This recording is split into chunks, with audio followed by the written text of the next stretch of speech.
एक बार की बात है, दयालपुर गांव में चंदन नाम का एक दूध वाला रहा करता था। उसके पास एक गाय थी। वह गांव गांव जाकर दूध बेचा करता था। हर किसी को चंदन से दूध लेना पसंद था, क्योंकि चंदन का दूध सबसे गाढ़ा और शुद्ध होता था।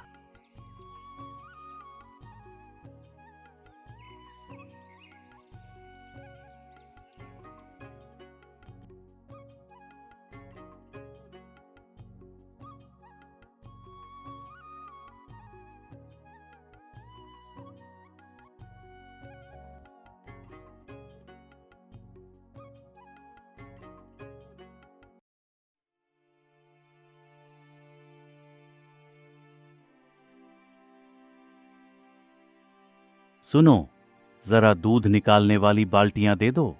जल्दी करो, पता नहीं आज कैसे ज्यादा देर तक आंख लग गई। सूरज निकल चुका है, पूरे गांव में दूध देने जाना है। मैंने पहले से ही तबेले में बाल्टियां निकाल कर रख दी है। आप जल्दी से दूध निकालना शुरू कर दीजिए।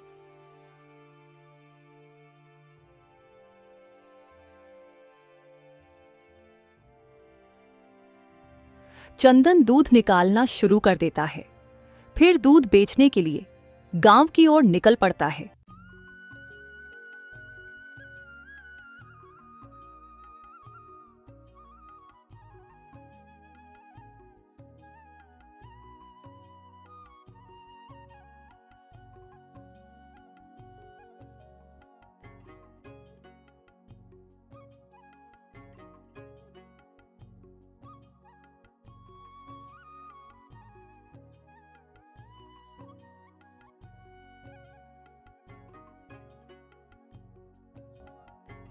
चंदन बेटा, जरा इसमें 1 किलो दूध कर देना।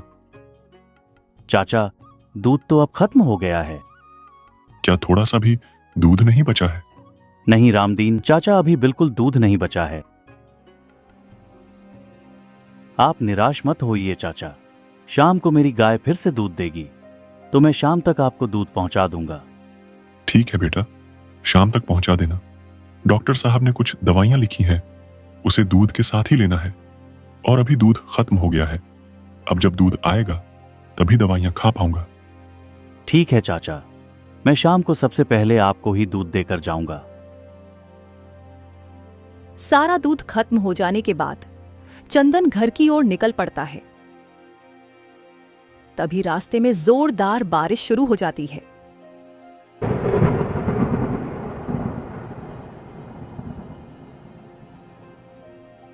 चंदन एक पेड़ के पास अपने दूध की बाल्टी के साथ खड़ा हो जाता है और बारिश बंद होने का इंतजार करता है। थोड़ी देर बाद बारिश बंद हो जाती है और चंदन घर के लिए जा ही रहा था, तभी कुछ आदमी चंदन के पास आते हैं। ओ दूध वाले, जरा मेरे लिए 1 किलो दूध लगा। भैया, अभी मेरे पास बिल्कुल दूध नहीं बचा है, मेरा पूरा डब्बा खाली है। चल ठीक है, आज तो तुझे छोड़ रहा हूं, लेकिन कल सबसे पहले तू मुझे दूध देगा। इसके बाद ही तू गांव में दूध देने जाएगा। इतना कहकर वह लोग वहां से चले जाते हैं। चंदन भी अपने घर की ओर निकल पड़ता है।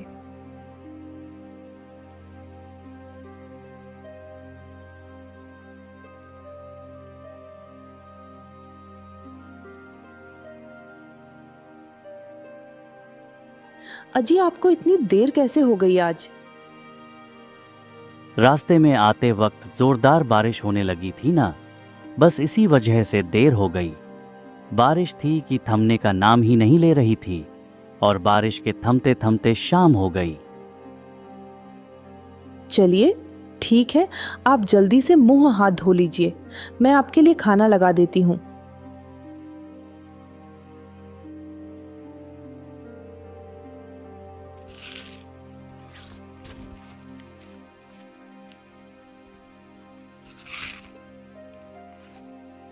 अरे सरला, गया ने दूध दे दिया क्या? मुझे दूध देने रामदीन चाचा के घर भी जाना है। हाँ, दूध दे दिया है और मैंने निकाल भी दिया है।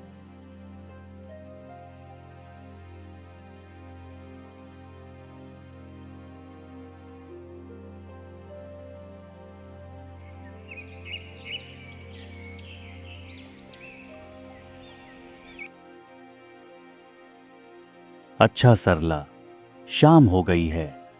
मैं गांव में दूध देने जा रहा हूं। आज रामदीन चाचा को दूध नहीं मिल पाया था, तो सबसे पहले उन्हीं को दूध देने जाऊंगा। अगर आप रामदीन चाचा के घर जा ही रहे हैं तो उनके बाग में से थोड़ी इमली लेते आना। आज मेरा बड़ा मन कर रहा है इमली की चटनी बनाने का। रामदीन चाचा के बाग की इमली बहुत ही स्वादिष्ट होती है। अच्छा ठीक है, मैं आते वक्त ले आऊंगा।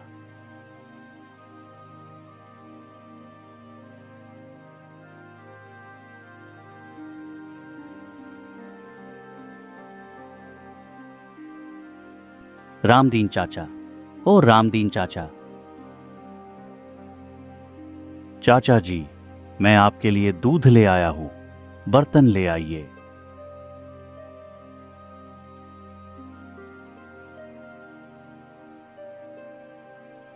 धन्यवाद बेटा। मुझे तो लगा कि बारिश इतनी तेज हो गई थी, इस कारण तुम आज आओगे ही नहीं। कैसी बात करते हो रामदीन चाचा, आखिर मुझे तो आना ही था। आपको दूध के साथ दवाइयां जो लेनी थी, चाहे बारिश हो या आंधी, मैं तो दूध देने आपको जरूर आता। ठीक है बेटा, तुम्हारा भला हो।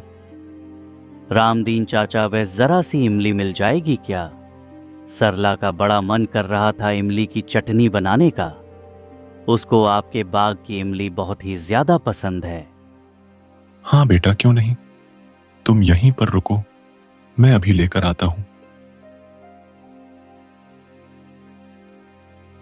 ये लो बेटा, ये बहुत ही खट्टी है। चटनी बनाते वक्त इसमें थोड़ी सी चीनी मिला लेना, बहुत ही स्वादिष्ट चटनी बनेगी। अच्छा रामदीन चाचा, अब मैं चलता हूं।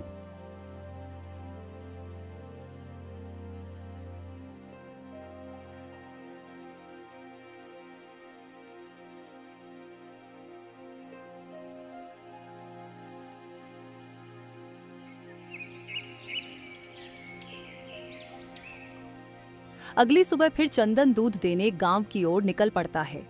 तभी उसके रास्ते में कुछ बदमाश फिर से आकर खड़े हो गए। ओ दूध वाले, कहाँ जा रहा है? पहले मुझे दूध दे। यह लो भैया आपका दूध, इसके 70 रुपये हो गए। तू मुझसे इस दूध के पैसे लेगा? तुझे पता नहीं मैं कौन हूँ? पर भैया, मैं 70 रुपये किलो ही दूध बेचता हूँ और मेरा दूध भी बहुत शुद्ध होता है। आपको तो पैसे देने ही होंगे। अगर आपको यह दूध चाहिए तो। देख दूध वाले, मुझसे ज्यादा बहस मत कर, वरना तेरे लिए बहुत भारी पड़ सकता है। कुछ जानता नहीं है क्या मैं कौन हूँ? अभी के अभी तेरी पूरी दूध की बाल्टी के साथ तुझे भी पटक दूंगा। इतना कहकर वे बदमाश दूध लेकर वहां से चले जाते हैं।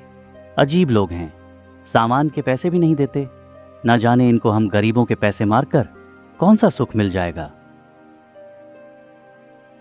चंदन गांव की ओर निकल पड़ता है और पूरे गांव वालों को दूध बेचता है। चंदन भैया, मुझे 2 किलो दूध दे देना। माफ करना शीला बहन, आज तो दूध बहुत जल्द ही खत्म हो गया। अब शाम को ही दूध मिल पाएगा। चंदन भैया, मेरी माँ ने तो आप 2-4 गाय और खरीद लीजिए, ताकि हम गांव वालों को दूध के लिए शाम तक का इंतजार ना करना पड़े। हाँ शीला बहन, मैं भी यही सोच रहा हूँ। सारा दूध बेचने के बाद चंदन घर के लिए निकल जाता है।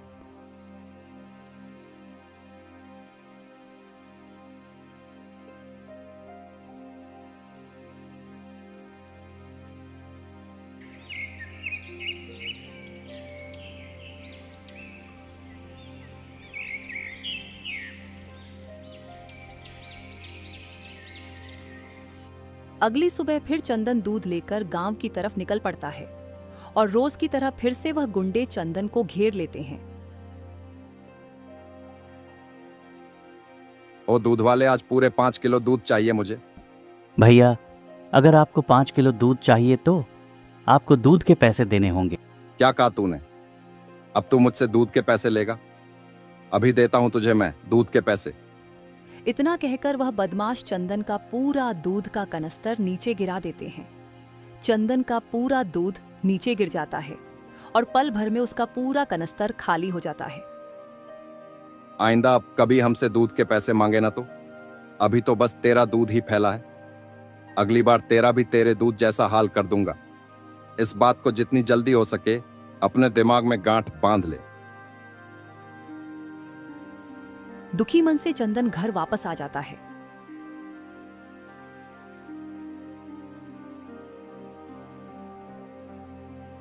जी आ गए आप। आज तो आप बहुत ही जल्दी आ गए। और आपके कपड़े इतने गंदे कैसे हुए? क्या हुआ?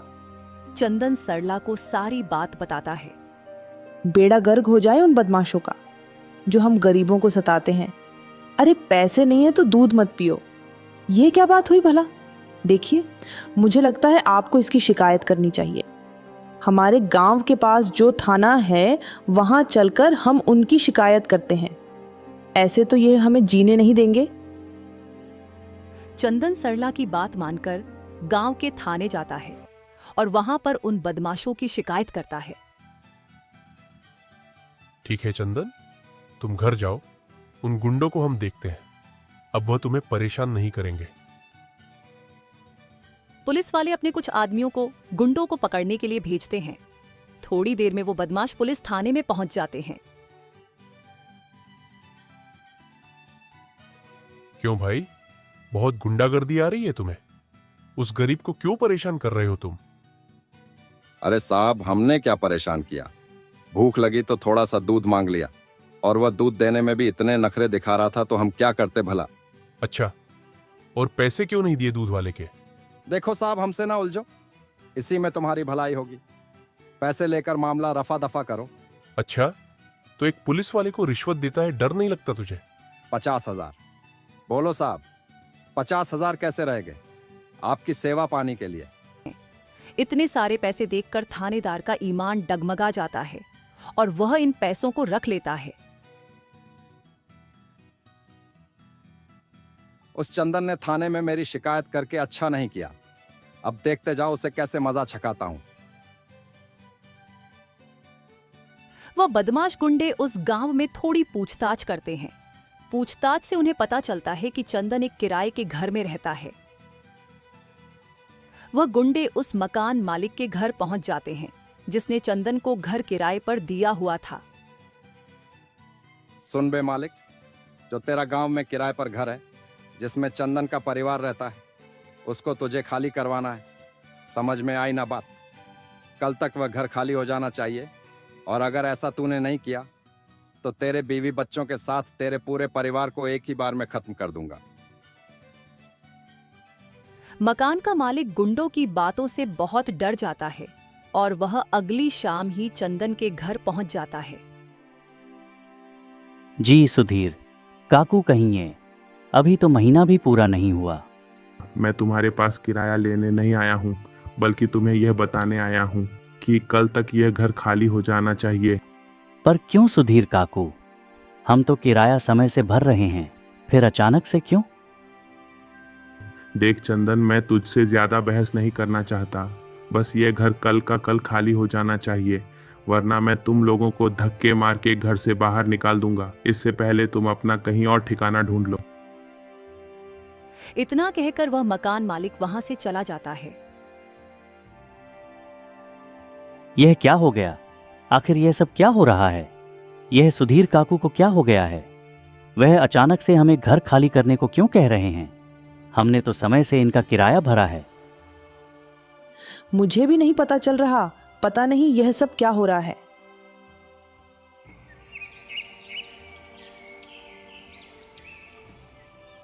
सुबह हो जाती है। वह बदमाश चंदन के घर पहुंचते हैं। अरे ओ चंदन, अभी तक घर तूने खाली नहीं किया।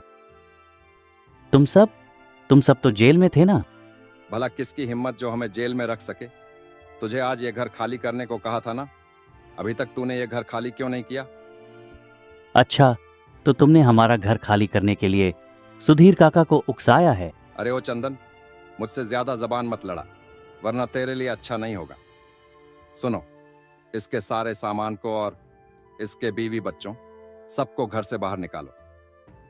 गुंडे चंदन के सामान के साथ उसके पूरे परिवार को घर से बाहर निकाल देते हैं। चंदन का परिवार बहुत दुखी था। चंदन को कुछ समझ नहीं आ रहा था वह क्या करे। रात होने वाली थी और चंदन का रहने को कहीं ठिकाना ना था। उस रात चंदन का परिवार फुटपाथ पर बैठकर उन्होंने सारी रात निकाल दी। अगले दिन सुबह हुई तो रोड पर लोगों का शोर, गाड़ी की चहल पहल की आवाज से चंदन की आंखें खुली गई और चंदन को अचानक याद आया कि वह तो पूरी रात फुटपाथ पर ही सोया। हे भगवान, यह कैसे दिन आ गए हैं। तुम यहां बच्चों का ध्यान रखो और गौ माता का भी। मैं पहले गौ माता के खाने का कुछ इंतजाम करता हूं, इसके बाद हम अपना भी देखेंगे। चंदन गौ माता के खाने के लिए खेतों से हरी हरी घासें लेकर आता है और गौ माता के सामने डाल देता है। सरला, गौ माता का पेट तो हमने भर दिया और अब हम अपने खाने का कैसे इंतजाम करें। आप चिंता मत कीजिए, थोड़े से चावल बचे हैं। मैं गौ माता के दूध से खीर पका देती हूँ, आज हम वही खा लेंगे। सरला गौ माता के दूध से खीर बनाती है और सभी मिलकर उस खीर को खा लेते हैं।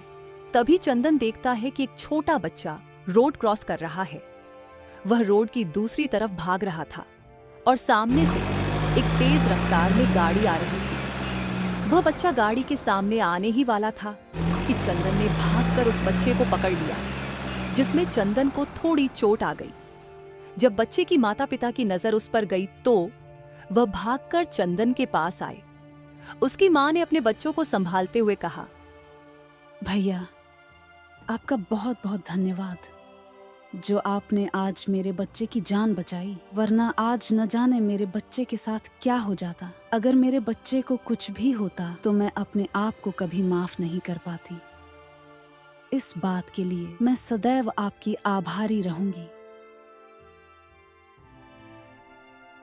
बस दीदी जी, भगवान की कृपा है जो हमारी नजर इस बच्चे पर पड़ गई। अब आप ज्यादा परेशान ना हो, बच्चा सुरक्षित है। बस आप अपने बच्चों का जरा अच्छे से ख्याल रखें। इतना कहकर चंदन वहां से चला जाता है और रोड के दूसरे तरफ फुटपाथ पर बैठे अपने परिवार के साथ बैठ जाता है। जब उन दोनों पति पत्नी की नजर चंदन पर पड़ती है तो वह चंदन के पास आते हैं। तुम यहाँ क्यों बैठे हो? क्या तुम्हारा कोई घर नहीं? साहब, घर तो था मगर वह अब छीन गया है। छीन गया है, इसका क्या मतलब? किसने छीना और क्यों? चंदन उस आदमी को अपने साथ हुई सारी घटनाओं के बारे में बता देता है। उस आदमी को चंदन से बहुत ही सहानुभूति होती है और वह चंदन को यह आश्वासन देता है कि वह उसे न्याय जरूर दिलाएगा।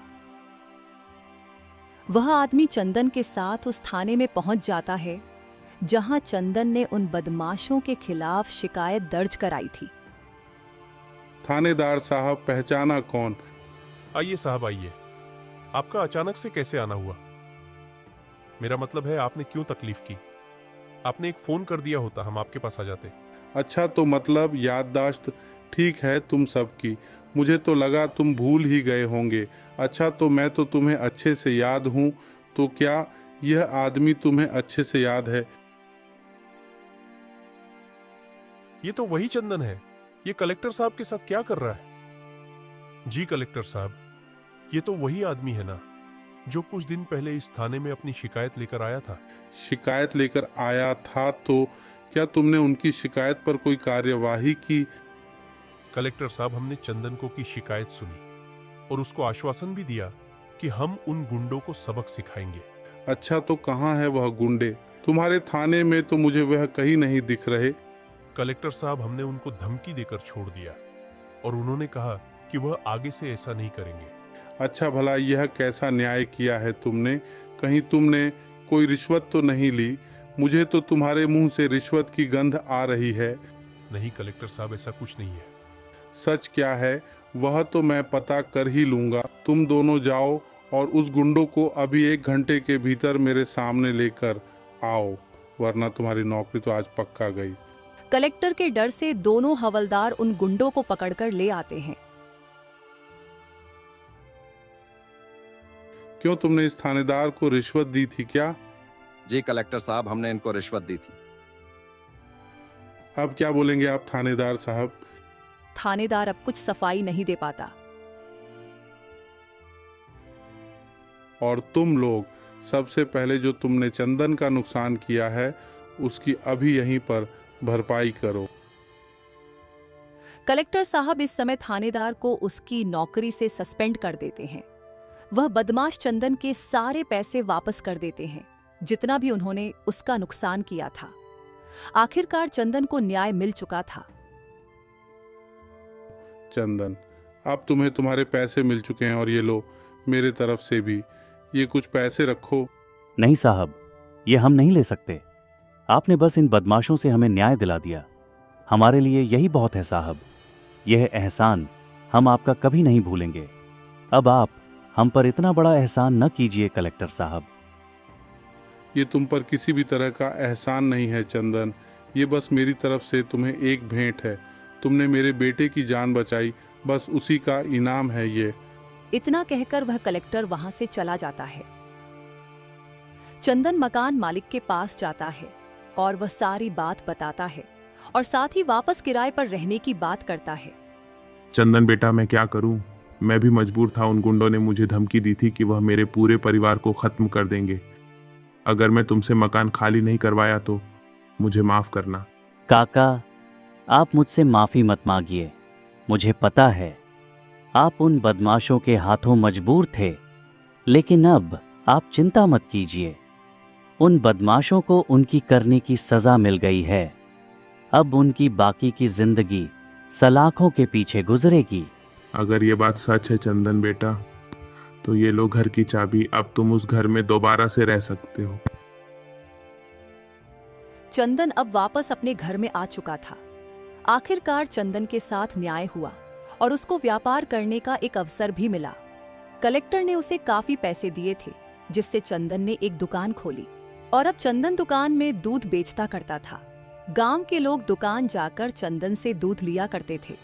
इस तरह एक बार फिर चंदन का व्यापार अच्छा खासा फलने फूलने लगा